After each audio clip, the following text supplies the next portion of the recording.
Živjo, ta teden se bomo ukvarjali z blagrom, blagor tistim, ki so zaradi pravičnosti preganjani, kajti njihovo je nebeško kraljestvo. Vprašali smo veroučence župnije Podetik, kaj oni menijo o pravičnosti. Meniš, da se je vredno boriti za pravico, čeprav te lahko stane celo življenje? To je zelo konkretno vprašanje, pač odvisno je, za katero stvar gre, ne? Če je kakšna nepomembna stvar, niti ni tako pomembno, če je pa kaj zelo pomembnega, je pa tudi za to pripravljeno, so dovoljene žrtve. Ja, odvisno od česa gre, pač za katero stvar gre. Da, zato ker se potem ti počutiš dobro, ker si pomaga drugim in tudi tisti, ki si jim pomaga, se počutijo dobro, ker vejo, da si ti tam in se za njih boriš.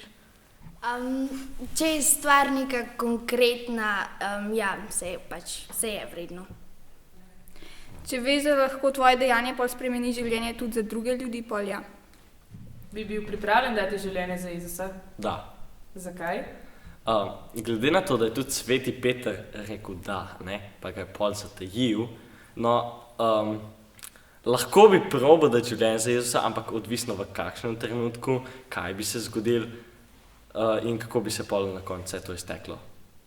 Zdaj mislim, da še ne, pač ker sem mlada, pa imam še veliko let življenja. Sem pa še ne vem, kako bom razmišljala.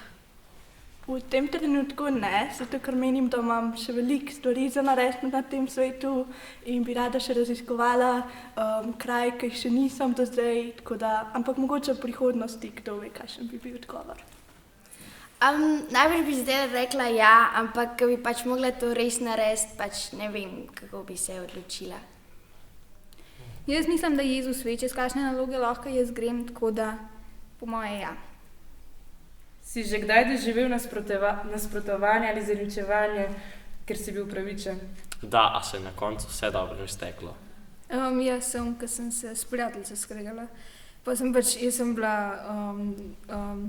sem se držala svojega odgovora, ona pa svojega, pa so se malo skregale, pa pač so to nekako pustile.